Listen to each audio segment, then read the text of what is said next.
Bienvenido, buscador de la verdad. En la entrega titulada Teorizando para descifrar el sistema, centramos parte de nuestra atención en el denominado Obelisco a Washington, en un curioso e inquietante recorrido que nos llevó a través del tiempo, tratando no solo de entender su propio origen, significado e incluso funcionamiento, sino además de comprender aquel extraño culto dedicado a estos artefactos presentes no solo en determinados lugares concretos, sino en cada rincón de nuestras ciudades, pueblos y por lo tanto, indirectamente, de nuestras vidas. ¿Cómo nos afectan? ¿Podemos contrarrestar toda esa negatividad generada por estas élites y utilizar este poder a nuestro favor? Hoy, y en contraposición a todo esto, en una especie de paréntesis, puntualizado por aquella entrevista dirigida a Semir Osmanagic acerca de las pirámides de Bosnia, trataremos de responder y buscar una vía alternativa a estos artilugios, pirámides o fuentes extractoras, en una especie de iniciativa orientada hacia nuestro bienestar y nuestro propio beneficio. Pueden servirnos para mejorar nuestra salud o guiar nuestra conciencia hacia nuevos límites. Todo ello, obviamente, de manera gratuita y libre experimentación. Un conocimiento, a mi juicio, necesario para el ser humano.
Cuando pensamos en obeliscos, pirámides, centros extractores y puntos de conexión, lo primero que hacemos es dirigir nuestra atención y ese pensamiento intuitivo hacia un lado completamente negativo.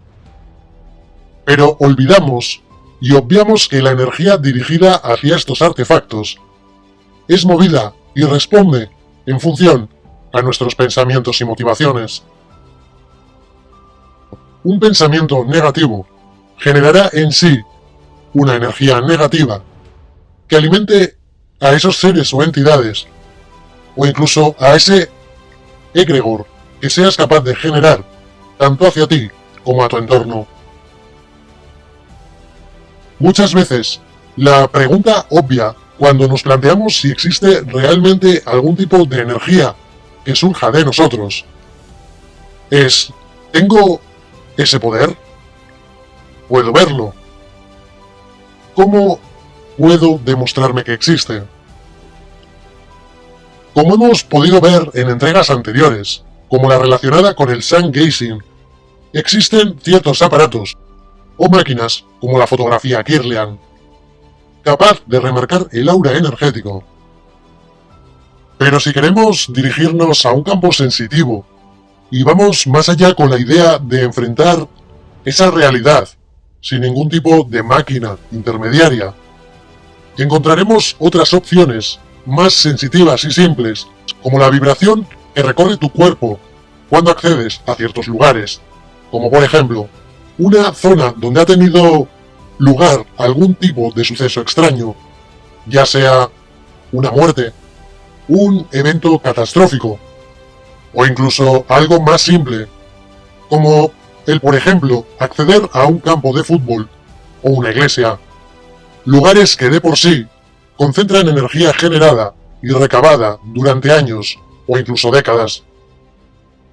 Por ello, si, por ejemplo, no nos gusta el fútbol, pero vamos a un campo donde se juegue un partido y este a su vez se encuentra lleno de gente, la sensación cuando estas personas griten y se emocionen provocará una reacción en nuestro cuerpo siguiendo este mismo hilo conductor, como si de por sí una energía conectase con cada uno de nosotros, levantando esa emoción y sensación que nos arrastra a emocionarnos o igualmente a decepcionarnos.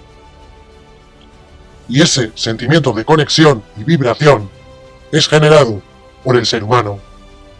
Pero hoy vamos a ir un paso más allá, lejos de confiar en todas estas prácticas invisibles y sensitivas. Quiero que por primera vez veas por ti mismo o por ti misma y con tus propios ojos esa energía que recorre tu cuerpo. Todo ello sin ningún tipo de artefacto, sin ningún tipo de consulta a la que acudir o en la que derrochar tu dinero. Y todo desde la comodidad de tu casa, sin apenas esfuerzo y sin siquiera moverte. Lo primero que debes hacer, si quieres poner en práctica esta técnica, es buscar una zona iluminada, no necesariamente en exceso, pero sí de color blanco, una pared, una cartulina, un cuadro blanco, una tela blanca o cualquier artilugio que pueda servirte. Incluso un papel blanco será de utilidad, pero procura que sea lo que sea, te encuentres ante un blanco de la mayor pureza posible y un lugar con la menor cantidad de distracciones frente a tu vista. El blanco es necesario porque es la manera más fácil de poder ver esa energía, sobre todo esas primeras veces que lo pongas en práctica. Después podrás ir haciéndolo fácilmente sobre cualquier fondo. Si ya has encontrado el lugar, coloca ahora ese fondo frente a ti. Y vas ahora a colocar tus manos de esta manera que verás en el vídeo.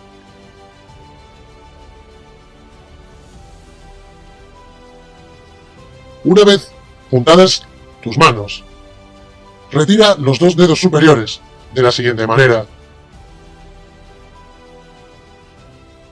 Y fíjate ahora que entre estos dedos que quedan aquí se forma una especie de rombo.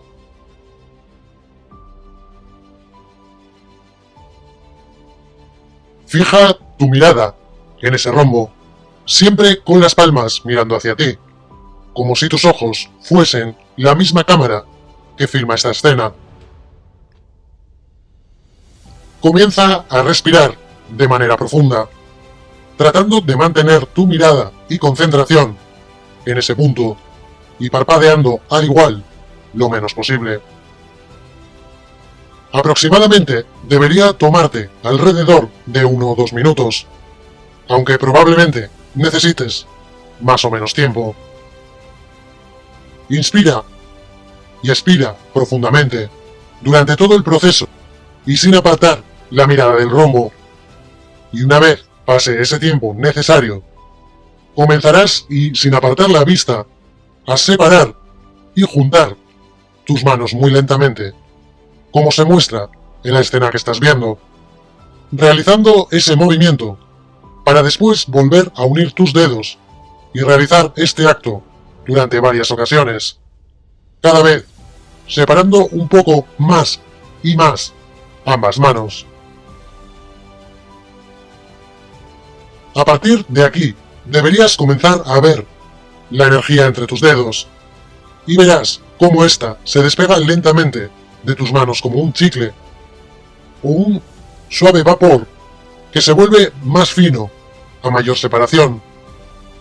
Y verás igualmente cómo ese hilo conecta nuevamente con ambas manos, como una energía que vibra o incluso se evapora alrededor y entre tus dedos. Puedes fijarte en su color, ya que depende del mismo, tu estado, tu salud o incluso tus pensamientos. La mayoría probablemente os encontréis con una energía blanca, que es, de entre todas, la más común, pero igualmente podríais terminar viéndola azul, verde, roja o incluso negra. Una vez practiques con ello, y si obviamente te apetece y tienes tiempo, déjame en los comentarios si has logrado ver algo, de qué color era lo que viste, o si simplemente no viste nada. Y no te alarmes si no has conseguido ver nada la primera vez. En ocasiones es cosa de práctica e insistencia. O quizá estés en uno de esos momentos bajos, o en un instante delicado de tu propia vida. La energía humana está completamente limitada y encerrada por estos entes parasitarios de los que ya hemos hablado en anteriores vídeos, que esconden nuestro entendimiento sobre este tipo de conexión con este mundo en el que vivimos, por lo que la vinculación con el mismo parece inevitable. Debemos, por lo tanto, pensar que si distraen nuestra mente y quieren apoderarse de ella, lógicamente, es porque si disponemos de cierta libertad y tiempo para recapacitar sobre nuestros orígenes, nuestros actos, o llegamos siquiera a cuestionarnos algo, debemos ser de alguna manera peligrosos para ciertos intereses. Pero vayamos ahora a este artículo de la web El Observador, el cual leeremos de manera algo resumida y que os dejaré al completo, como siempre, en el grupo de Telegram. La física cuántica afirma que las partículas elementales existen a partir de ser observadas. Los seres vivos y todo lo que tenemos a nuestro alrededor está formado por átomos, así como lo que creemos que es la realidad. Esto lo afirma José Ignacio Latorre, un reconocido físico cuántico, que dice: cada experimento a escala subatómica cuántica nos dice que solo podemos captar alguna información, posición, movimiento del electrón y de otras partículas, pero no conocer su esencia y que en cuanto la miras, inevitablemente, la perturbas y alteras. La realidad es un concepto sutil, existe en la medida que la miras, pero acercarte a conocerla, la condiciona y la crea. Esto en un principio puede resultar extraño de comprender, pero vamos a pasar a ver un vídeo explicativo que nos hará comprender fácilmente lo que tratan de decirnos. Una explicación animada muy básica para poder entenderlo de manera simple. Todo ello explicando un experimento realizado en el año aproximado 1900, llamado el experimento de doble rendija. Y aquí tenemos al padre de todos los misterios cuánticos, el experimento de la doble ranura, que tiene muy mala fama. Para entender este experimento, primero tenemos que ver cómo actúan las partículas o las bolitas de masa. Si disparamos al azar un objeto pequeño, canicas por ejemplo, hacia la pantalla, vemos reflejado un patrón en la pared de detrás en la que han rebotado tras pasar por la ranura. Y ahora, si añadimos una segunda ranura, lo lógico es esperar ver una segunda franja en la pared de detrás. Ahora probemos con ondas. Las ondas alcanzan la ranura, se propagan y llegan a la pared de detrás, donde tienen mayor intensidad justo enfrente de la ranura. La franja de resplandor demuestra precisamente esa mayor intensidad. Es un efecto similar al de la franja que dibujan las canicas. Pero cuando añadimos la segunda ranura, ocurre algo distinto. Si la parte superior de una onda choca con la inferior de otra, se eliminan entre ellas. De esta forma, en la pared obtenemos un patrón de interferencias. Donde chocan las dos partes superiores hay más intensidad, las líneas resplandecientes, y donde se eliminan no hay nada. Así pues, cuando lanzamos algo, es decir, materia, a través de dos ranuras, obtenemos esto, dos franjas de golpes. Pero con ondas, el resultado es un patrón de interferencias con muchas franjas. Muy bien, de momento. Vamos a ponernos cuánticos. Un electrón es un pedacito minúsculo de materia, como una canica diminuta. Lancemos una ráfaga a través de una ranura. Se comportan como las canicas, solo una franja. Si lanzamos estos pedacitos minúsculos a través de dos ranuras, tendrían que dibujarse, como en el caso de las canicas, dos franjas. ¿Qué? Un patrón de interferencias. Hemos lanzado electrones, pedacitos de materia. Pero aparece un patrón como con las ondas, no como con las canicas. ¿Cómo? ¿Cómo pueden trozos de materia generar un patrón de interferencias como una onda? No tiene sentido. Pero los físicos son muy inteligentes y pensaron, quizá las bolitas rebotan unas contra otras y crean ese dibujo. Y decidieron lanzar los electrones de uno en uno. Así no podían afectarse unos a otros. Pero estuvieron así una hora y vieron aparecer el mismo patrón de interferencias. No podemos ignorar la conclusión. Cada electrón sale como partícula. Se convierte en una onda de posibilidades, pasa por las dos ranuras e interfiere consigo mismo hasta que golpea la pared como partícula. Pero matemáticamente es aún más curioso. Pasa por las dos ranuras y por ninguna. Pasa por una y por la otra. Todas estas posibilidades están superpuestas las unas con las otras. El experimento desconcertó muchísimo a los físicos, tanto que decidieron mirar con atención para decidir por qué ranura pasaba en realidad el electrón. Pusieron un dispositivo de medición junto a la pantalla de las dos ranuras para ver por cuál pasaba y lanzaron el electrón. Pero el mundo cuántico es mucho más misterioso de lo que podían haberse imaginado. Cuando miraron, el electrón volvió a comportarse como una canica pequeña. Dibujó un patrón de dos franjas, no un patrón de interferencias.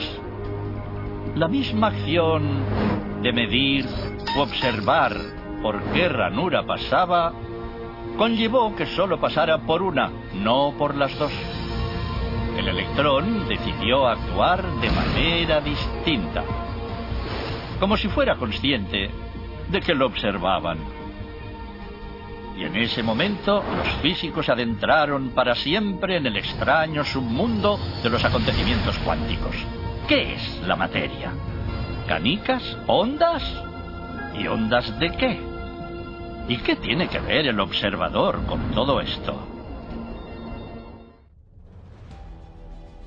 Este vídeo deja claro que la energía generada por el ser humano nos confiere un poder creador, tal y como vimos con el documental de El Secreto, pero aplicándolo a su vez a una realidad mucho más amplia e inequívoca.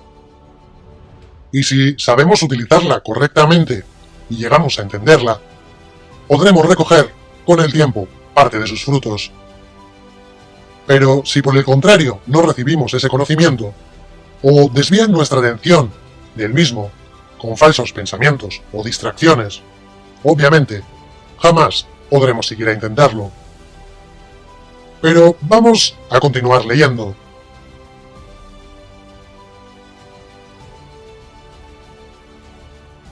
Quizá, entre tanta imaginación, la certeza respecto a nuestras propias capacidades se hacía más fuerte, y entendí que es algo para que usemos ya y ahora. Y me quedó resonando una pregunta. Si la energía se materializa a partir del observador, ¿cómo funciona en nosotros? Partimos de la base, que somos energía. Nuestro cuerpo vive a partir de la energía, produce energía y consume energía. Nos interconectamos y relacionamos con los demás a partir de ella. Y nuestro cerebro es el gran consumidor y a la vez productor. De la misma forma que sucede con el átomo, ¿puede ser nuestra realidad alterada por quien la observa? La respuesta es sí, de todas maneras. Y lo hacemos de muchas formas. Me voy a centrar en los pensamientos, en el entendido que tienen el poder de atraer magnéticamente situaciones en la vida, al enviar señales eléctricas al campo cuántico. Los pensamientos son energía que se originan en el cerebro a través de la sinapsis, enlace que produce una conexión entre las neuronas al liberar un neurotransmisor que genera cambios eléctricos. Es a partir de la sinapsis que se logra el impulso nervioso que llevará mensajes a diversas partes del resto del cuerpo. Son muchas las variables que intervienen en la creación de nuestros pensamientos, como las experiencias, las memorias, los sesgos perceptivos y mucho más. Todos sabemos que conocemos y accedemos al mundo a través de nuestros sentidos y nuestra propia percepción. La Torre afirma que a escala sensorial todo es grosero, poco afinado y aparente. A partir de ser mencionado, surgen entonces dos premisas. Lo que percibimos es aparente, y el observador no solo crea la realidad, sino que además la altera.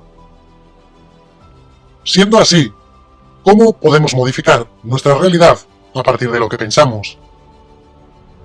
Se trata de algo tan simple como gestionar nuestros pensamientos, siendo el primer paso la toma de la consciencia, estando aquí y ahora, atentos a uno mismo, al entorno y a las diversas situaciones que tenemos presentes y que vivimos.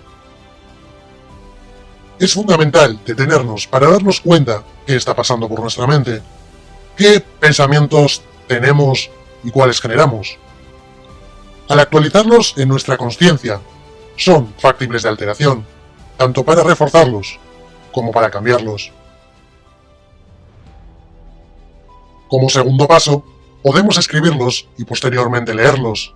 Adquieren entonces mayor fuerza. De esta forma, es una invitación a analizarlos. Llevar, por lo tanto, un diario de pensamientos y releerlos periódicamente será una buena forma de verificar cambios en perspectiva. Tener en cuenta que no se trata de darle una y mil vueltas a pensamientos que van y vienen sin rumbo o circularidad. Por el contrario, al tomar conciencia de tus pensamientos, podrás considerar el impacto que tendrán a futuro en ti e incluso en tu entorno. Con solo observar los posibles resultados y su impacto, podrás entonces decidir si son o no son útiles y en función de ello, elegir si mantenerlos o modificarlos. Es más, podrás crear pensamientos e incidir con ellos en tu realidad. Vamos a ver un ejemplo. Mateo considera que está listo para crecer en su carrera y convencido que es el indicado para ocupar la vacante que está dejando su jefe. Si los pensamientos de Mateo afirman casi con total seguridad que traerán a alguien de afuera, como siempre ha sido, probablemente asuma una actitud más pasiva y con algún dejo de resignación. En cambio, si se anima a pensar fuera de la caja, considera que las cosas no siempre tienen que ser como han sido, y que él podrá incidir en el resultado. Estará entonces generando a la interna y externa todo aquello que esté en sus manos para lograrlo. Una parte del resultado final no dependerá de él. Sin embargo, al pensar como protagonista, estará de todas formas del lado del éxito, por lo que más allá de lo que suceda, ya habrá avanzado en su crecimiento y acumulado experiencias empoderadoras. Eso que imaginamos, pensamos y sentimos determinará nuestras propias acciones. las que a su vez generarán aprendizajes que influirán tanto en nuestra forma de relacionarnos con los otros, con nosotros mismos, en el presente e incluso en el futuro. Nuestros pensamientos se relacionan, por lo tanto, con nuestro propio entorno e incluso con nuestro mismo cuerpo, por lo que guiando nuestra mente hacia una positividad o una afectividad, generaremos una energía que provoque una alteración encadenada con nuestro propio sistema generado. Tal y como decía Tesla, si quieres conocer los secretos del universo, piensa en términos de energía, frecuencia y vibración. Y entendemos, por lo tanto, que dominando estos campos seremos capaces de manipular y ajustar el entorno que nos rodea e incluso nos altera. He aquí un ejemplo de cómo estas vibraciones provocan una variación distinta e importante en cada átomo o igualmente en cada pizca de sal generada en este experimento de frecuencias.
Habiendo analizado de manera muy básica todo esto, y vinculándolo con el conocimiento de las líneas ley, los obeliscos y las pirámides en mano, y abriendo nuestra mente a estos vínculos energéticos, no podemos obviar que este lugar en el que vinimos se compone en su totalidad de energía, frecuencia y vibración.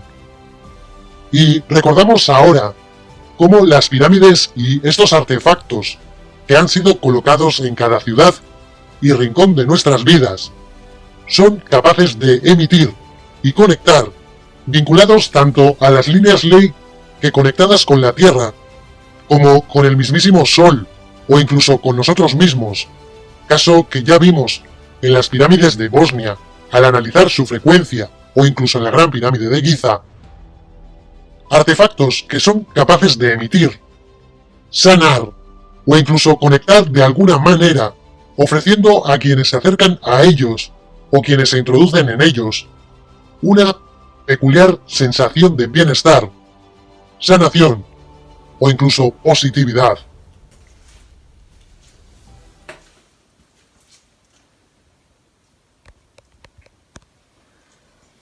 Son las 7 de la mañana y estoy completamente sola en estos túneles. Literalmente me he colado.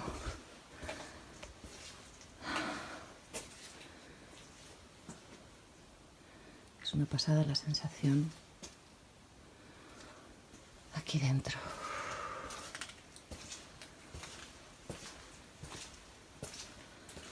¿Qué noto? ¿Qué siento? Primero la frecuencia cardíaca.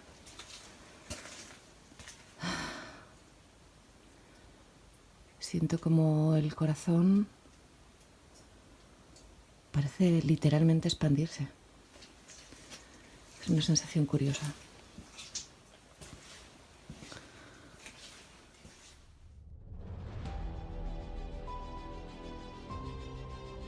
Son tan solo unas breves capturas y uno de los pocos vídeos que rondan la web acerca de las experiencias en el interior de las pirámides de Bosnia. Pero todo ello nos ayuda a imaginar levemente que, utilizando correctamente estos artefactos, las pirámides, lograremos de alguna manera conectar con nuestra fuente primordial, obteniendo una especial vibración a través de ellas.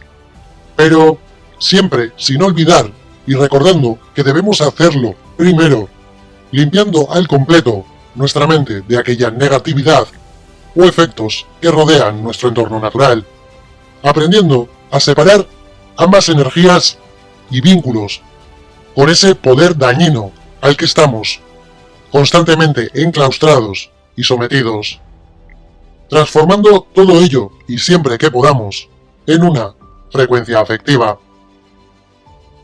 Pero la pregunta lógica que te estarás haciendo ahora mismo, y si estás interesado en todo esto, será: ¿cómo puedo utilizar estos artefactos desde casa y a mi favor? La respuesta es sencilla. Hoy día puedes incluso fabricar tu propia pirámide con unas medidas y materiales específicos. La mayoría de ellas inspiradas en las medidas de la mal llamada pirámide de Keops. Pero, si buscas por la red, encontrarás un sinfín de manuales o vídeos explicativos para poder fabricarlas a escala. Aún así, y para evitarte todo este trabajo, te lo pondré fácil y te dejaré varios de estos vídeos y libros en el grupo de Telegram, para que no tengas que volverte loco con esta búsqueda. La energía piramidal es un conocimiento que, si sabemos utilizarlo correctamente, puede ayudarnos a obtener increíbles beneficios e incluso sanar nuestro propio cuerpo y mente. Quienes la utilizan, parece ser, obtienen resultados interesantes. En Cuba, por ejemplo, después de muchos años de estudio y experimentación, gracias todo ello a un grupo de 200 personas, entre ellos médicos, ingenieros y profesionales de diferentes campos, con nada menos que 163 ponencias presentadas a 6 talleres nacionales entre los años 95 y 2003, y además contando con el aval oficial y científico emitido en el año 2005 para la aplicación de la energía piramidal en el sistema de salud, se logró extender el uso de la energía piramidal a algunos hospitales, asilos de ancianos y en centros de actividad agropecuaria, todo ello con parece ser excelentes resultados. En diciembre de 2005 sería certificado además por el Centro Nacional para el Desarrollo de la Medicina Tradicional Natural, conocido como la CENAMENT, por lo que así se convirtió en un efecto terapéutico que ya no tiene entrada, por lo tanto, en la clasificación de mitos, tal y como podemos leer en este certificado oficial. Pero, ¿cómo surge todo esto? Nos trasladamos al año 1859. El científico Werner von Siemens, creador de la compañía alemana que lleva su nombre, se encontraba instalando un tendido telegráfico en el mismísimo Egipto, cuando, tentado, se le ocurre subir a la Gran Pirámide de Giza, todo ello a modo de proeza. Una vez en la cúspide, y creyendo que había realizado una hazaña anecdótica, se le ocurre levantar un brazo con la mano extendida en señal de triunfo o victoria. Al instante, siente un fuerte cosquilleo que recorre su mano, después su brazo, su cuerpo, y se descarga directamente por los pies. El fenómeno lo comparó en su momento con una sacudida eléctrica a la que él mismo estaba acostumbrado por su profesión y trabajo práctico.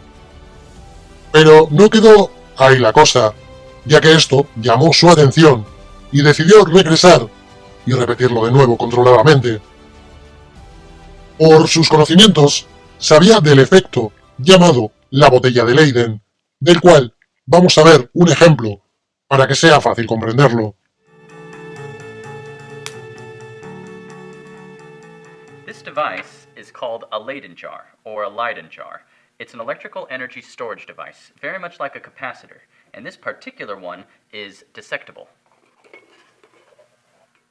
But unlike a battery, the Leyden jar doesn't store chemical potential energy. Instead, the energy is stored by the separation of positive and negative charge. It's then released when the two charges are brought back into contact. Between the two metal cups is an insulating plastic cup, or glass jar, that prevents short circuits. In capacitor theory, this is usually called the dielectric. Now it's time for a demonstration, and Jason is going to help me. First, I charged up the Leyden jar and make sure that it's working. Then I charge it again and dissect it.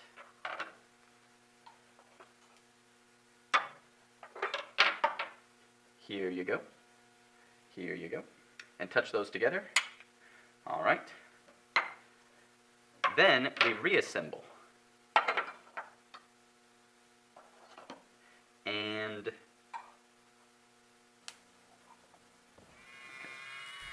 when we first charged up the Leyden jar, most of the charge was on the inside surfaces of the metals, hugging the plastic.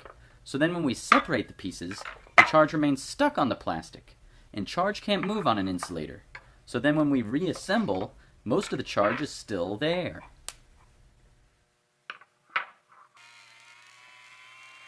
This time, I'm going to wipe off the charge. So that way, when I reassemble, no significant discharge occurs.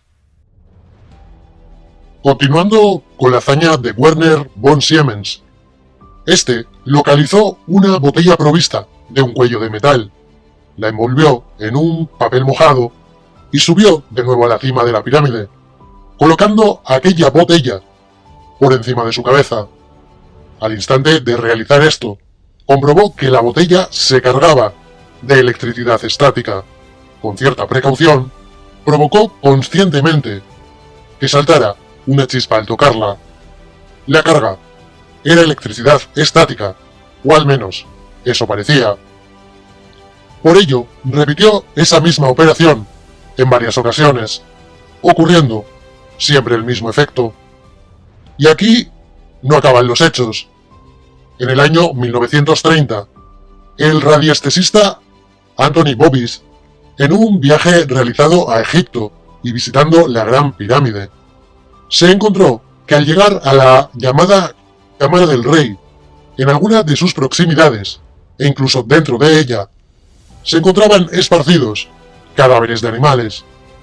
Presentaban un curioso estado de momificación y, además, no desprendían olor alguno. Sorprendido, y al regresar de su viaje y encontrarse en su casa en Francia, encargó a un carpintero el desarrollo de una pirámide a escala para después colocarla en el jardín de su casa y orientándola en la misma dirección, norte-sur. En su interior, colocó un gato muerto y pasados 7 días fue a ver qué había ocurrido. Para su sorpresa, el gato estaba momificado, no olía y además parecía completamente deshidratado. Bovis realizó entonces otro experimento con distintos animales, además de probar por su propia cuenta con carne o huevos. En todos los casos, terminó sucediendo lo mismo, no existiendo descomposición alguna de la materia. Estos cuerpos y alimentos se secaban hasta quedar momificados. Vamos ahora a 1959. Karl de Brar, en Checoslovaquia, y tras 10 años de odisea, logra al fin la obtención de la patente 91304 de un denominado dispositivo piramidal para la regeneración del filo de las cuchillas de afeitar. Este artilugio, llamado restaurador del faraón, con el cual logra alargar la vida útil de las hojas de afeitar, incluso en más de 60 veces, y tan solo colocándolas dentro de la pirámide energética. Este dispositivo, como es de suponer, ganó una gran popularidad en Europa y USA, comercializándose además con gran éxito en los Estados Unidos. En 1968, científicos de los Estados Unidos y de la Universidad del Cairo, encabezados por el premio Nobel Luis Álvarez, determinaron, después de una costosa investigación de nada menos que $1 millón, el comportamiento de los rayos cósmicos, la existencia en el interior de la Gran Pirámide de una energía desconocida que desafiaba todas las leyes de la ciencia. En 1973, Pat Flanagan, un renombrado científico norteamericano, escribe el primer libro sobre la energía piramidal. Y en este mismo año, en Rusia, se reúne un grupo de científicos de las mejores academias. Por un lado, la Academia Estatal de Medicina de San Petersburgo, la Academia de Ciencias Médicas de Rusia, la Academia Estatal de Biología de Tver y la Academia Estatal de Medicina de Tver. Todos ellos valoran y recogen evidencias gráficas de la variación de la ganancia del espectro infrarrojo de muestras de agua bidestilada expuestas durante 24 horas bajo el campo energético de una pirámide de cartulina de 8 centímetros de altura, que permanecía a una temperatura de 20 grados centígrados.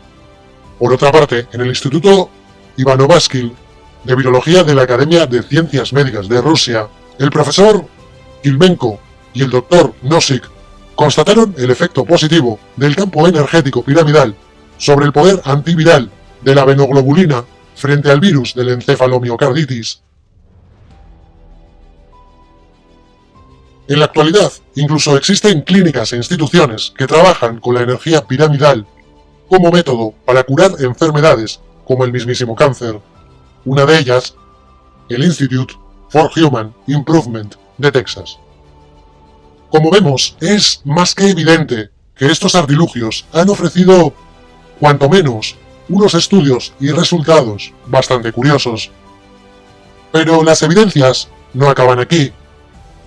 La libertad, hasta ahora, de la red, nos permite ver además experimentos caseros con estos artefactos, como por ejemplo el de este hombre que veremos a continuación, y que realiza un experimento con unos girasoles analizando por su propia cuenta la diferencia del crecimiento de los mismos. Según dice, el agua de riego es la misma y las semillas proceden además de la misma cosecha anterior. El momento de la siembra igualmente es el mismo y la única diferencia radicaría en que una zona está regada por, digamos, esta energía piramidal y otra no. Y de ser cierto, los resultados son más que evidentes. Buenas tardes, nos encontramos, mi nombre es Andrés, como ya sabrán muchos. Nos encontramos aquí en la Casa de las Ilusiones, donde, pues bueno, como ya también saben, pues hacemos muchísimas pruebas con lo que es las pirámides energéticas. Pues bueno, pues 2 meses antes, 2-3 meses antes, pues quise sembrar unos girasoles a ver los resultados, ¿no? En referencia a otros años atrás que siempre los siembro. Normalmente pues llegan hasta 1,50 m, el más que llega, otros se quedan a 1 metro. Y las flores, pues lo que es la flor grande, que solo echaban una, esta es de la misma semilla, los que les vamos a mostrar, pues es una flor más o menos, llegaría a 20 centímetros, un poquito más. Y bueno, pues lo que ha ocurrido es extraordinario, ¿no? Porque no sembramos en diferentes sitios, pero los que crecieron realmente y están, como van a ver, son los que están en, digamos, en la energía piramidal, ¿no? Con la pirámide. Pues si pasamos por aquí, bueno, viéndome al lado de ellos nada más, esto es un girasol, me dirá, no sé lo que me dirá realmente. Bueno, lo medimos. Mira, esto es un girasol de 220 al final. Allí tenemos uno ya que pasa a los 250, que eso nunca había ocurrido, ni que echaran gajos como están echando este año con muchísimas más flores. Después hay hojas, las hojas, aquí, si me sigue, te lo agradezco. Aquí hay hojas que llegan hasta 50 centímetros, o sea. Les digo, o les repito, porque no sé si se lo dije, que estos no son los gigantes. O sea, un girasol gigante te puede llegar hasta 3, incluso 4 metros, ¿no? Pero en zonas con mucho sol, igual en países que hay mucho sol y los siembran para el aceite. Pero aquí a la altitud que estamos, nosotros estamos casi en una zona de medianía, es un poco más abajo, pues no se dan tantos, ¿no? Y los que he visto por la zona, pues lo mismo, no han sido nunca tan grandes.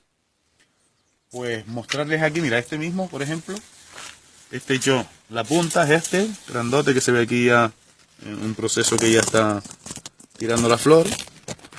Y los hijos la van pasando para arriba, o sea, que en ninguno de los girasoles sembrados en más o menos 5 años que llevo sembrando todos los años, ninguno le había salido hijos, pero pon tú que puedan salir hijos, pero esto ya es diferente, esto es muy diferente. Pues bueno, pues esta es la pirámide, una pirámide de 3 metros de base, donde más o menos pueden ver mi tamaño, o sea, lo que es la pirámide, yo mido 1,75 y los girasoles pasan de ella para arriba un pedazo. Pues si quieres enfocamos aquí los girasoles, los normales, o sea, los que están fuera de lo que es la atmósfera piramidal. Y vemos que lo que tiene este girasol más o menos es un 1,30 o por ahí. Vamos a poner 1,37, que es lo normal. Te digo que incluso salían hasta de 1 metro, no proliferaban mucho. Pero este año ha sido increíble y con esto pues les muestro pues la energía piramidal, cómo funciona, ¿no? Que realmente pues existe y aquí se ve. Y pienso que con esto ya lo tenemos. Pues lo que quería era hacérselo llegar y espero que disfruten con este vídeo casero. Lo mismo sucede con este canal, al experimentar con una hoja bajo el efecto piramidal y sin él. Hola mis estimados y queridos cibernautas, les mando un cordial saludo donde quiera que se encuentren. Bien, esta es la pirámide de Kefren, de la que realicé para hacer mi experimento. Aquí pueden apreciar la primera pirámide que hice, es muy pequeñita. El 12 de noviembre, después de que la hice, corté 2 hojas, son esas 2 hojas que pueden ver aquí. Esta la dejé en la parte externa, ¿sí?, de la pirámide. Pueden apreciar que ya esta hoja ya está más dañada, ¿sí? Esta hoja la corté el día 15 de noviembre y la dejé retirada de la pirámide. O sea, aquí dentro de la casa, pero retirada en otro lugar. Y ya está mucho más dañada todavía. De hecho tiene 3 días de diferencia. Esa la corté el 15, esa las corté el 12 y ya se ve muy dañada la hoja. La hoja que dejé en la parte interna de la pirámide, esta que está aquí, sí, está verde todavía, sí, no está seca. Si acaso nada más en la parte, en esta punta, se ve un poquito dañada y aquí atrás. Pero la hoja, mírenla, la puedo doblar sin problemas y está verde. Aquí le coloqué un cuarzo verde. Lo que pasa es que cuando hice mi pirámide, a las medidas, resulta que la cámara del rey, con respecto al hombre cósmico, corresponde la altura del corazón.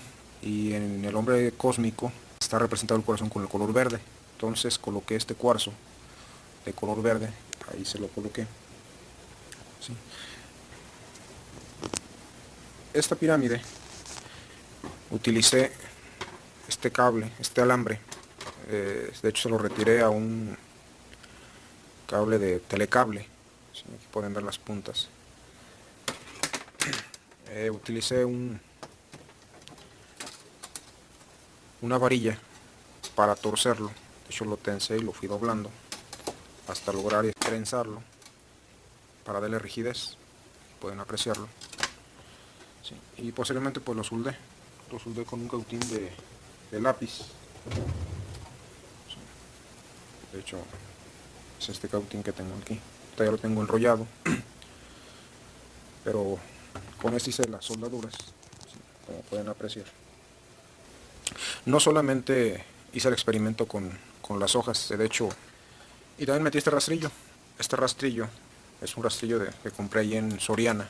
Es un rastrillo corriente que prácticamente nada más me dura para 2 o 3 usos, máximo 4 usos. Hasta el día de hoy ya llevo 12 veces que lo he utilizado. De hecho el día de hoy me rasuré. Normalmente me rasuro cada tercer día, porque si me rasuro diario se me irrita la cara.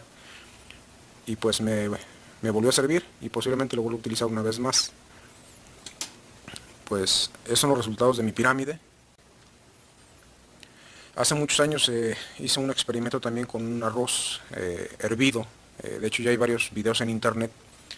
Yo lo hice hace varios años. No he subido ningún video al respecto porque pues, ya hay muchos en la red. Y la primera vez que lo hice, efectivamente, al meterlo en 2 recipientes por separado, sellados, en uno coloqué palabras agresivas, ofensivas, y ese arroz se echó a perder. Y el otro le coloqué palabras agradables, bendiciones, y curiosamente al cabo de un mes cuando los revisé, el que tenía las palabras ofensivas se había echado a perder y el que tenía las palabras agradables aún se conservaba. Yo pensé que posiblemente se había contaminado uno de los recipientes y por esa razón se había echado a perder. Repetí el experimento y al cabo de un mes fue lo mismo.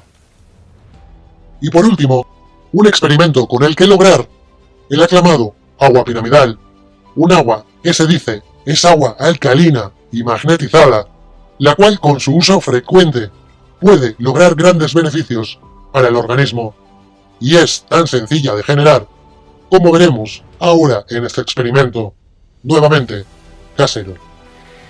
Bueno, en el siguiente video quería mostrar un experimento que realicé.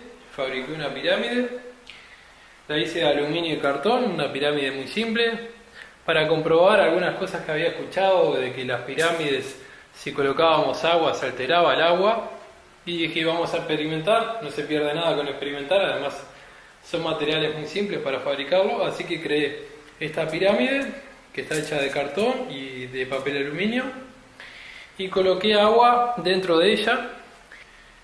Lo importante con las pirámides es la orientación, ¿no? Hay que orientarlas norte-sur, por lo tanto me compré una brújula y la orienté norte-sur, o sea, una de las caras tiene que mirar al norte, la otra al sur y después la otra al este y al oeste, ¿no? Tiene que estar perfectamente orientada.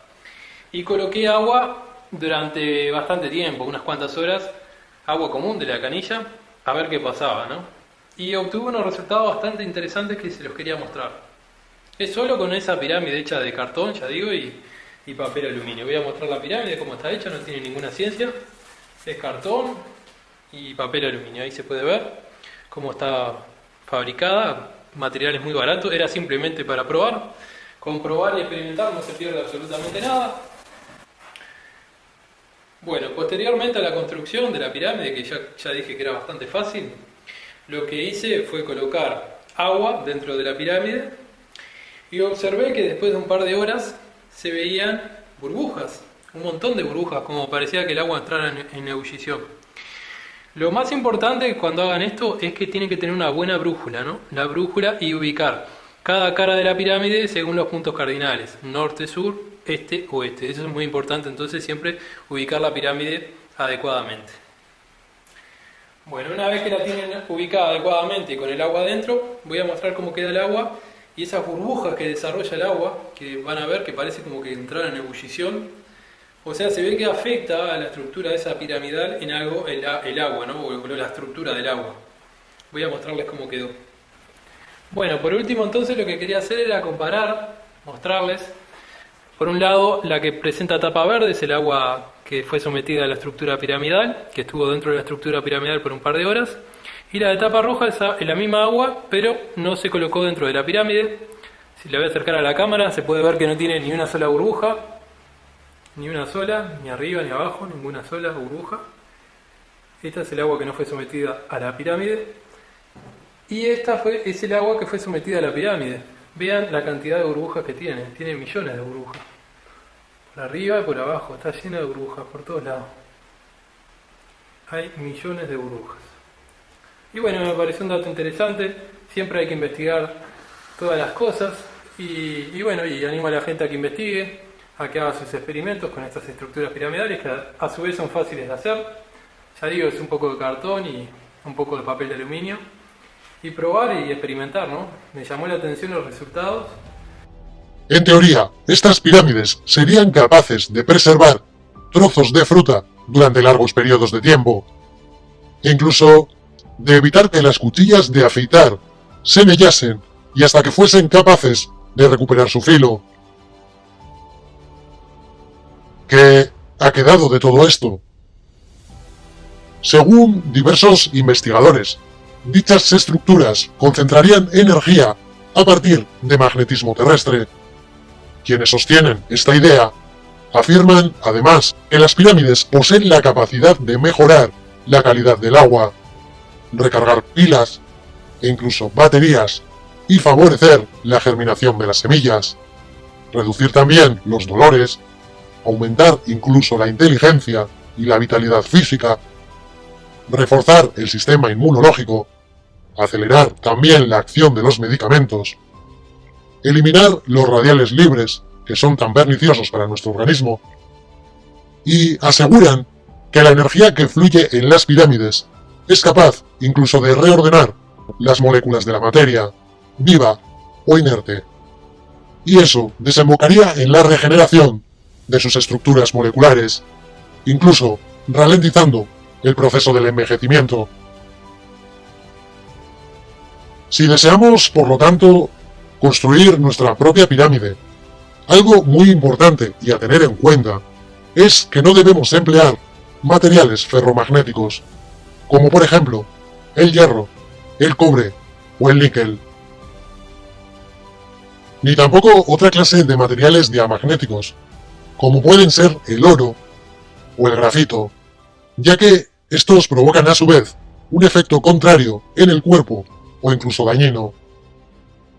Y con estos datos en mano, pregúntate ahora, ¿cómo están construidos la mayoría de obeliscos que encontramos en ciudades o pueblos? Efectivamente, ¿casualidad? Por desgracia, no lo es.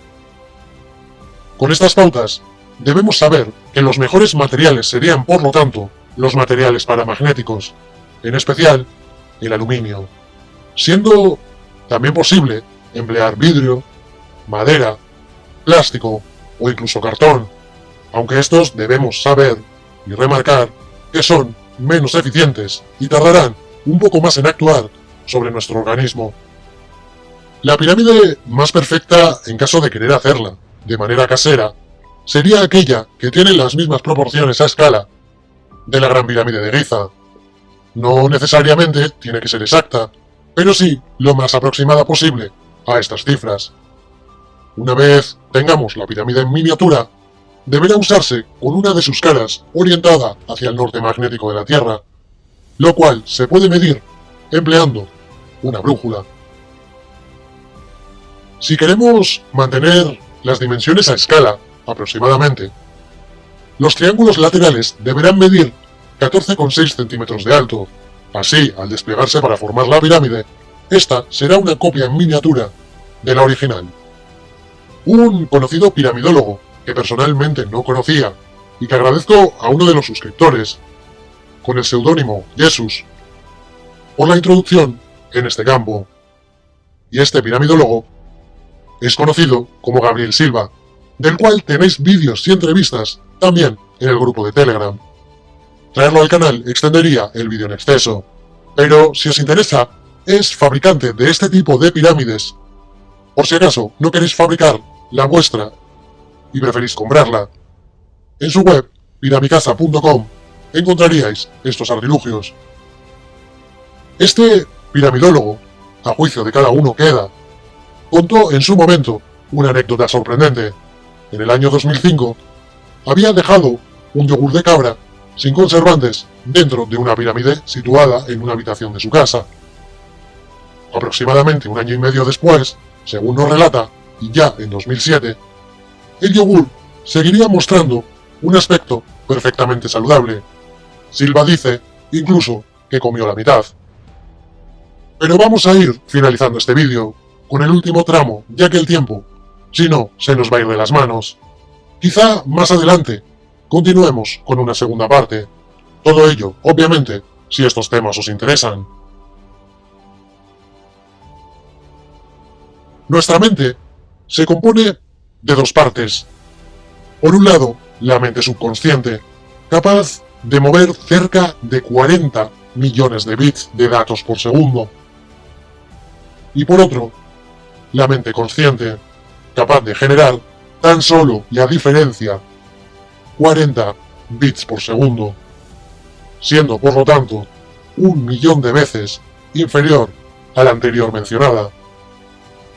Por eso, cuando nos estresamos, cuando nos enfrentamos a situaciones extremas o de colapso, trabajamos única y exclusivamente desde nuestro propio subconsciente, es decir, desde nuestra mente preprogramada, o desde incluso los primados negativos, de los cuales a menudo hablamos en el canal.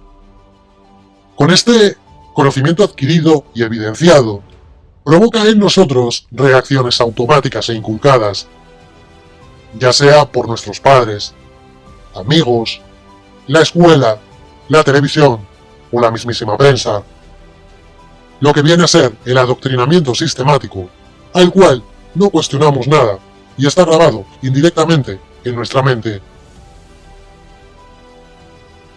Así además permanecemos durante el 95% del resto de nuestro día, utilizando tan solo un 2 o un 5% de nuestra mente consciente para reaccionar ante ciertas novedades o situaciones a las que nos enfrentamos.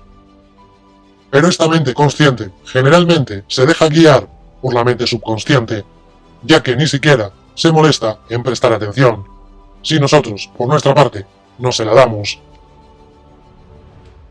Por eso, del buen trabajo de estas élites dominantes al lograr que nadie cuestione sus datos.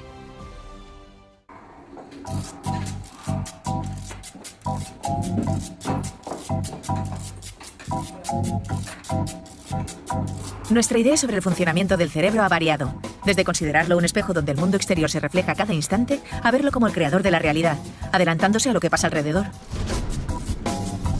¿Qué pasa? Por ejemplo, Carlos no puede evitar lanzar hipótesis y proyectarse en el futuro. ¿Se caerá el ascensor? ¿Llegaría a tiempo a la cita? El cerebro está constantemente adelantándose a lo que está ocurriendo. ¿Hola? Por su parte, Marta se ha arreglado y ha preparado la cena.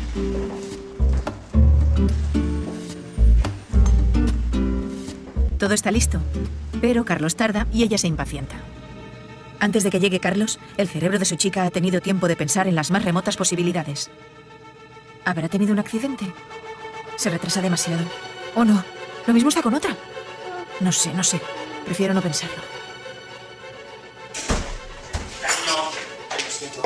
Pero lo ha pensado.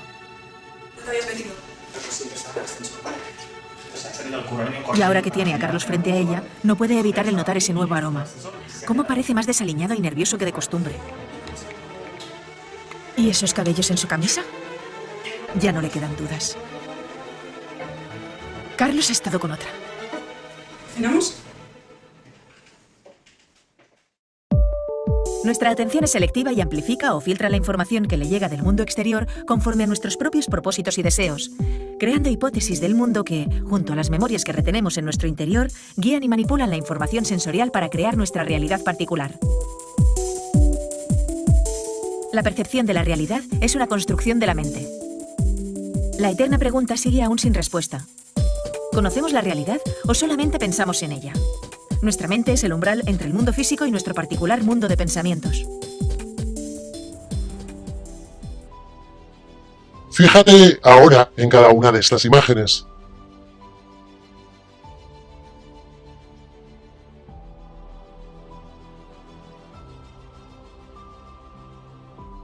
¿Ha estado la flor el mismo tiempo en pantalla que la taza? Vamos a verlo de nuevo.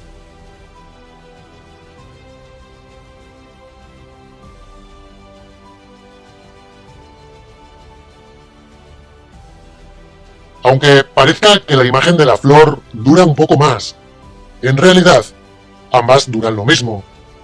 A nuestro cerebro le gusta la variedad, y cuando la imagen de la flor aparece entre la monotonía de las tazas de café, el cerebro centra su atención sobre el objeto nuevo.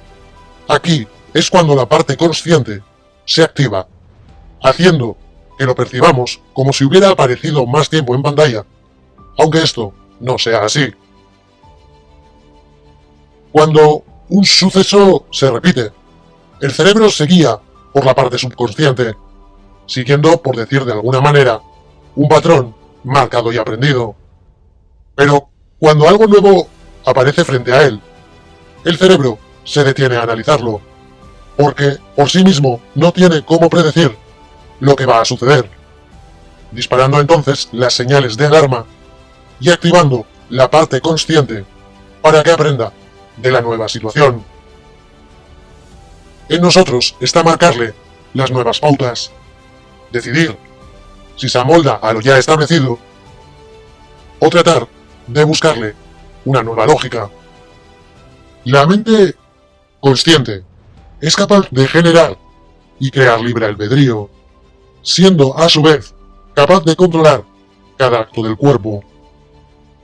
La mayoría de personas que practican yoga, por ejemplo, son capaces de regular sus latidos, su presión arterial o incluso su propia temperatura.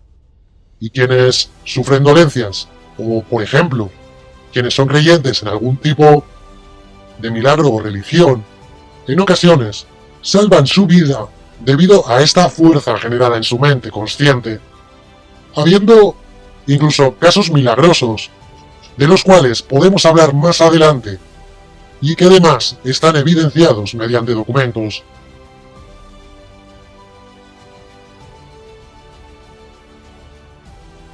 Si nuestro cuerpo, por lo tanto, es una proyección de nuestra mente, y nuestra mente proyecta y maneja el entorno en el que vivimos, podemos sin temor alguno evidenciar que somos creadores.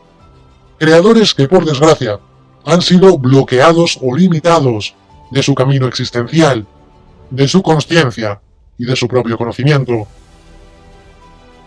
Cuando comenzamos, por lo tanto, a experimentar con dicha sensación, cuando comenzamos a analizar cada acto conscientemente y a utilizar además nuestra inconsciencia, es cuando comienza en nuestro interior un despertar que nos conecta con nuestra esencia y engrandece nuestros actos. Si conseguimos además controlar con ese pequeño procesador de 40 bits, aquel de 40 millones que está dominado por nuestro subconsciente, seremos entonces capaces de generar y dirigir nuestro propio entorno y con ello nuestras vidas y mundo. Recuerda que si tienes mente abierta, eres bienvenido al canal. Estoy encantado de que estés al otro lado. Juntos viajaremos en busca de la verdad y da por hecho que la encontraremos.